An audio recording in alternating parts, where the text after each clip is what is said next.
Stacy. How are you today? Good. How are you? Good. Fine, thank you. How was your week?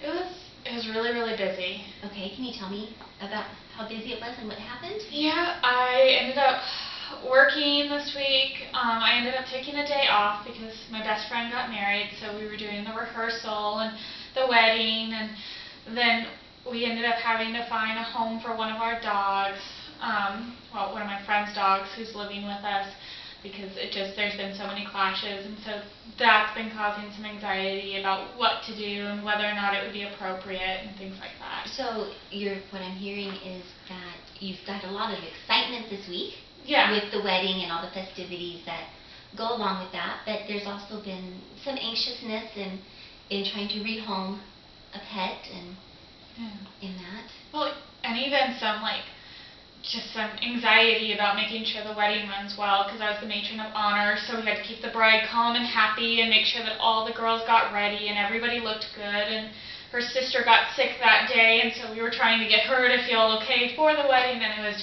so much that it was like, okay. So there were a lot of the behind-the-scenes details that you needed to take care of and to smooth out, and a lot of responsibility placed on you that day. Yeah. So it's been a busy week. Well, how did the wedding go? It went beautifully. She was gorgeous, and there weren't even really very many hiccups. The worst thing is the timing for the pictures. It was really limited, so I'm worried that she may not have gotten all the pictures she wanted, which she may not realize right now, but later down I think she probably will, because they had a really limited time, and a photographer who normally shoots events and not weddings, and so he didn't really have that, okay, you want to get this, and this photo, and she didn't really know what she wanted and was going, well, whatever he wants to do, and I'm like, no, honey, it's your wedding. So. Right, so you had that trying to not tell her what to do, but suggest that she needed to have these kinds of pictures taken or these groupings taken without trying to force her into it. Yeah. Wow. That must have been stressful on you, knowing that, you're going to want this later on, but you're not making this decision now and you're going to regret it. Yeah, and you get married once, hopefully. So then I didn't want her to be sitting there a month or two when she gets all the pictures going, well, I didn't get a group picture of everybody. Right. Because she wasn't getting that. And I'm like, I know the light's going down, but you probably want to get that. And so it was just that. And then it was just really unorganized, I think. So. Right. And then trying to keep her calm and not thinking that she's missing something, but still has control of the situation in the event, and still keep her calm and not rushed for time, because I'm sure there was a reception following that you needed to. Yeah, there was a reception, and the sun was setting, so light was going away because it was all outside, and so it was interesting. Wow. So other than, dealing with that and rehoming a pet, how else is your week? It's been really busy. We had a new report at work that we had to do, and it took 30 plus minutes per kid to write up, and we had to do one for every kid that was with CPS on our caseload. And well, I have 45 of them, and we got the report on the 10th, and they were all due by the 14th, and there's a weekend in there. Wow. So adjusting and learning new paperwork and a large caseload can sure bring the stress level up. Yeah. How did you deal with that, with the stress of the work and the wedding? And I just kind of tried to take it one day at a time and tried to do everything as best I could. And I did tell my boss, I was like, you know what, if you keep sending these back, they are going to be late. And because she was wanting details that had happened 4 or 5 months ago, because it was a report that's supposed to cover 6 months, even though we just did one last month that did the 6 months. And so I was like, they're going to be, and she's like, that's fine. Well, okay. And then I ended up leaving work early one day and taking the other day off so that I could help kind of address making sure all the centerpieces were done and making sure that the bride got her dress and that it was steamed and that we knew how to bustle it and that it was fixed and it fitted right and where it was, and so it was just kind of trying to manage some of that time. Right, and usually you work very long work hours, so I'm sure the stress of not, it sounds like it caused maybe some anxiety for you with having the extra work to learning the new forms and the new reports and the caseload, and then having to help with your friend's wedding. Yeah. And to make sure the little details were done and everything. And now that it's all over, or at least the wedding is over, I'm sure you still have the paperwork to do. But now that you've got part of it over, how are you feeling? Tired. Really, really tired. I kind of need that day to stay home, and I really don't have it this week. Right. And I won't have it until next weekend, and so it's just like that, trying to find that reservoir of energy to keep going.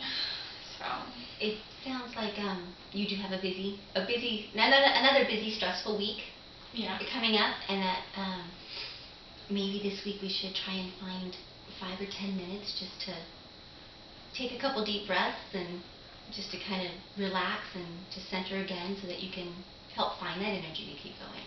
Yeah, and I just, between everything that's going on this week, I don't know when, because we still have friends from out of town who came to my best friend's wedding, but they're wanting to spend time with us because they were at the best friend's wedding and we're focused on that, and then with the 40-hour work week that gets crammed into 4 days, and then like rehoming the dog this week and taking my puppy to get stitches out and making sure all of that works, is just, I don't know when I'm gonna find time to actually like stop enough to relax. So even though the wedding's over, there's still, guests that are in town that need to be entertained or want to be entertained and spend time with you. You still have that same workload that you left work is still sitting there. Yeah. And you still have, your animals to still take care of, and one to rehome and one to have the stitches taken out. And how is the dog doing, by the way? The one with stitches? The one with stitches.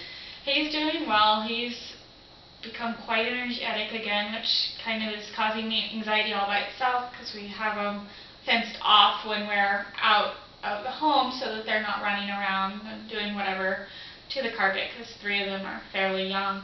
And the one with the stitches is able to jump the fence. And so that's causing me anxiety, because I'm sitting there going, what if you pop a stitch? What if, and so that's really hard. Right.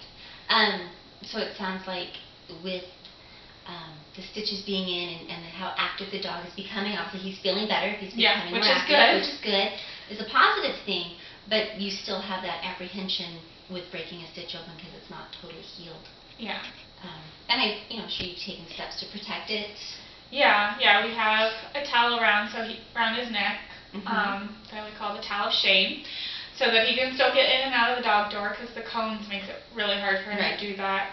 And then he can't lick his chest because the wound's right on the chest. And then we have a shirt on, so he can't get to it, and it stays clean when he's outside, and the other dogs can't get to it.